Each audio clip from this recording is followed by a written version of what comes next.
G'day, ZiggyD here, back with another Path of Exile guide. In this video I want to talk about crafting your own progression gear. Now I get messages pretty much every day now of people who are stuck at certain points, maybe somewhere in Cruel, somewhere in early Merciless, or maybe even in late Normal, and they're kind of stuck at a point in progression. Usually after we talk for a bit, it usually comes down to their gear being out of date, or just simply not being good enough to continue progressing. Often, it's not the build that's the problem, it's your gear. Although build errors can sometimes be the issue, I find that maybe 75% of cases are related to gear. Now, it's pretty easy to simply, if you get like an ALK drop or something like that, to go into Trade Chat or go to PoE XYZ and buy yourself an upgrade for like 1 ALK while you're progressing. That's pretty easy to do. But, self-found, solo progression without some trading can be a lot of fun, and a lot of people like to do this as well, and sometimes you can still really cheaply craft yourself something, even cheaper than that 1 ALK purchase price to go ahead and buy something. So that's what we're going to be looking at in this video. If you want to go trading, that's perfectly fine, you can do that, but let's look at how to create our own gear. So, the first thing to talk about is, let's set the scene. We're going to have to make believe a little bit, because I'm currently on my level 86 EK Scion in Act 2 Cruel. I'm obviously not stuck in terms of gear.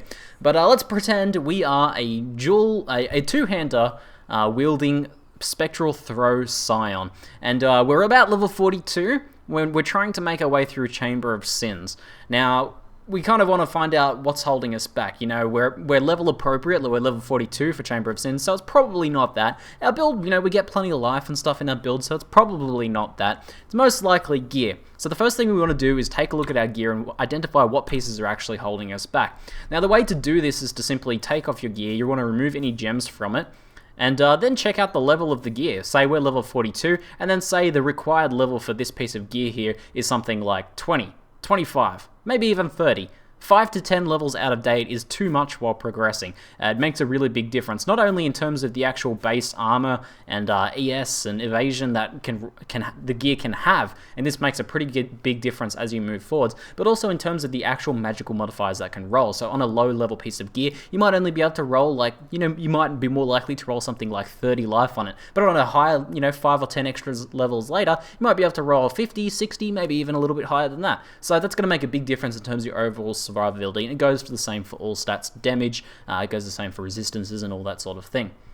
So let's say on our two-handed wielding Spectral Throw Scion, we are missing, let's say we're missing a helmet.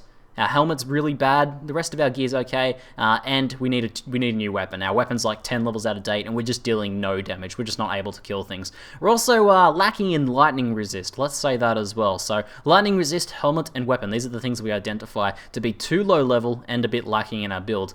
Chamber of Sins, of course, has a lot of lightning damage in it, so lightning resist is super important for there. So first let's look at the weapon, because that's going to be the biggest progression thing for a lot of people. If you don't have a high enough damage weapon, your progression is going to be super slow and feel really bad as well. However, if weapons are also very easy to upgrade as you're progressing. So the first thing we want to do is look for a level appropriate weapon. Now we're going for a two-hander, we're level 42, so let's find a two-hander level 42. Now hopefully at this point in our build we haven't spec'd too strongly into any particular weapon type. Most builds will be able to use simply any two-hander, and maybe at endgame they want to go for something specific. So we're looking for something as close to possible as level 42.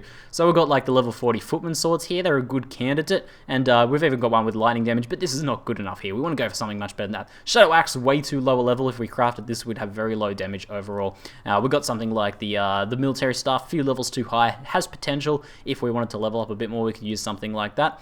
But I'm thinking probably the Timber Axe here, level 41, decent base damage, decent attack speed weapon here. It's level appropriate, that's the main thing. Now let's say we have 4 links on our chest, we have 4 links somewhere else, so we don't need to worry about links on this. If you do need to worry, then you want to keep an eye out for drops or the vendors for having good links that you need. So maybe you need a 4-link weapon. Just start doing a bit more farming and keeping an eye out for this base. Maybe write down a few base types of items that are appropriate to you. So let's say if a Timber Axe drops or if a Footman Sword drops, I want to check those out. Maybe they're appropriate, and maybe even a magic or rare one will drop for you while you're doing that as well. So let's go ahead and get this Timber Axe. That's a good candidate for us to craft. Now the next thing we wanted was a helmet. Now armor, evasion is going to be all fine for us. We're assuming we've got iron reflexes maybe. Spectral Throw build's probably going to have iron reflexes. We could potentially even go evasion Radiant Energy Shield, or Armor Energy Shield as well. These will both work okay if we can craft them well. However, we probably want to go for the most appropriate for us if we're going to be crafting it from scratch anyway. Now let's say we have our 4-link on our chest or something, so we don't need to worry about links too much on our helmet as well, so we can pretty much just go any helmet type here. So let's go with this level 43 Fencer helmet. What else can we find? Any other appropriate helmets? There's not too much in the way of level appropriate here.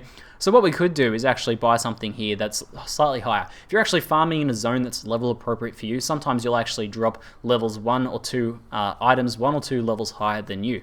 So that's a good candidate. Maybe a Fencer helmet like this drops. And we'll go, okay, we have to level up once to use this, but this is still a good candidate. Let's pretend this dropped from a blue monster somewhere. And we're like, okay, we'll give this a craft. It's got some quality on it anyway, so we might as well use that as our crafting item. And it's armor evasion. We'll be able to take full advantage of that. Pretty good starting point. Now, the other thing was lightning resist. So, okay. Here's the thing about resistances. As you're progressing, you don't need to cap all of your resistances. You only need to cap the ones that are relevant to the zone you're going through. So if we're going through like Act 3's Crematorium, we want to cap our fire resist. We're going through Chamber of Sins ourselves in this example, so we need a lightning resist. So what we want to do is either check for a lightning resist ring. Currently no lightning resist rings. We could potentially get 2 of these 2 stone rings, but the cheaper option is going to be for us to get a level appropriate iron ring. So this happens from the vendor. We're going to get a level appropriate around 42 here, because 42 is actually the max for vendors here at the moment. But so let's say if we're around 42, these are going to be level appropriate, or we want to get a ring that drops off a rare or a blue monster to get a slightly higher level, but that's not a big deal. It's a minor optimization. So we're going to buy this iron ring here since there's no lightning resist rings in here. We're going to go back to our stash, check out our skills here, and we want to get for lightning, we want a blue gem, I believe. So let's just go Shock Nova. And we want to grab a few of these guys, actually. So we'll grab Arc as well. We'll grab Spark, and we'll give that a go. So if we... Oh, I've actually think I've gone for the cold resist one. Okay. Oops, don't listen to me. What we want is we want green gems. Okay, so I'm going to go Reeve. I'm going to go... Try and... Oh, but there's a spare Spectral Throw we've got. And we've got a spare Blood Rage here. We don't need any of those. So we're going to sell the iron ring and one of these guys.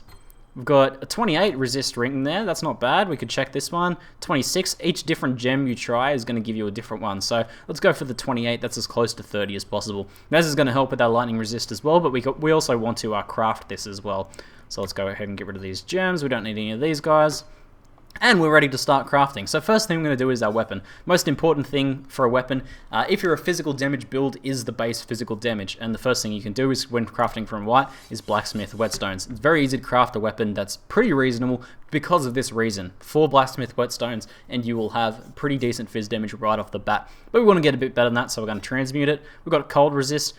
We can potentially augment this because cold resist is a suffix. What we're looking for is a prefix, and the prefix we want is increased physical damage as a percentage. So let's augment this and just see what we get. No, we got elemental damage, not useful for us. Here we've got attack speed, lightning damage. This could be usable, but let's try and go for the fizz damage here. So crit strike chance is a suffix. We're mainly going for the prefix here. We actually got a really nice 19 to 40 physical damage roll. Now, ideally, we want a percentage physical roll. And although this is a very possible weapon to use here, it's going to have pretty good DPS, a bit over 200 it looks like.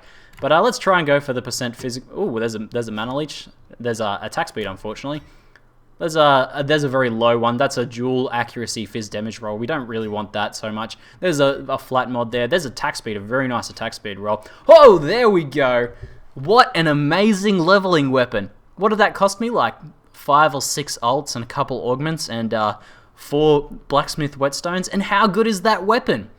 This is the central lesson of this is don't be distracted by your rare items. You know, a rare item might have 6 mods on it, and it's got the rare thing to it. It's rare, that's exciting. But a good blue weapon crafted like this will easily beat out any rare weapon that's not level appropriate for you. So this is a level appropriate weapon with a nice fizz damage roll and a nice attack speed roll. I couldn't be happier with this. I'm going to melt everything for the next 5 to 10 levels with this particular axe here. And it was super cheap, probably cheaper than even just buying it for 1 hour. We probably spent a little bit less than that. So pretty good stuff. Very happy with how that axe turned out. We're now ready to rock some special throw action. Now, same deal with our helmet, but we want to go for slightly different things here. We're going to quality this up all the way. That gives us a bit more armor and evasion. Now, this is less important for this to be level appropriate as the weapon. Weapon's the most important thing because you're getting the base damage from that.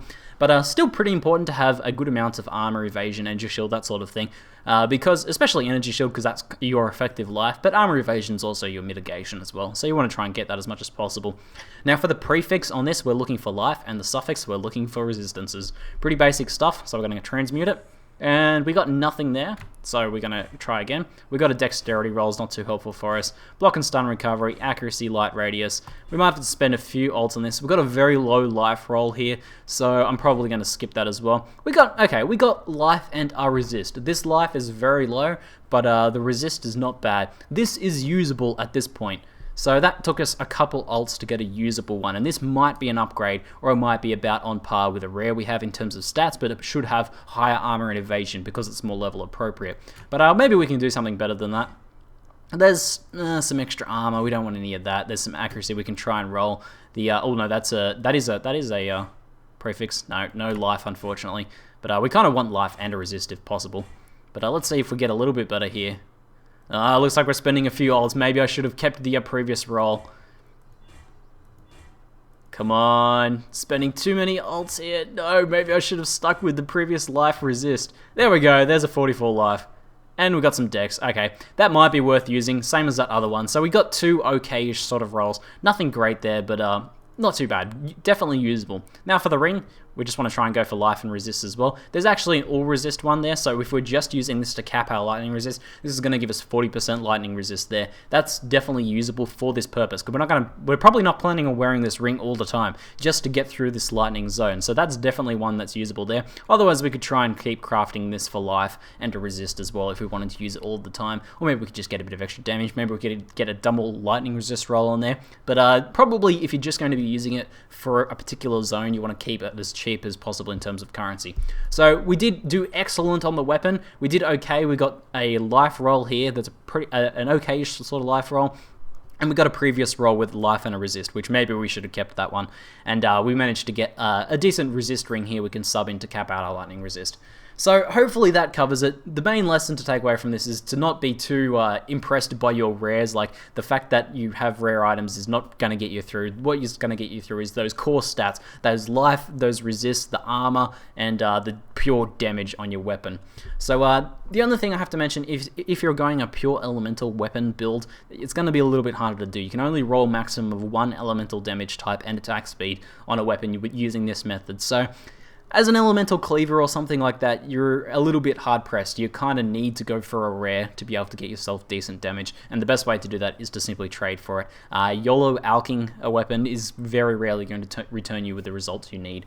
So, but anyway, everyone else and most builds now do go for a base physical weapon like this and then use a conversion to get a lot of extra damage. This method's going to get you some excellent progression gear without too much time or currency spent. Anyway, hopefully you guys found this helpful. That's it for now. I'm ZiggyD, and thanks for watching.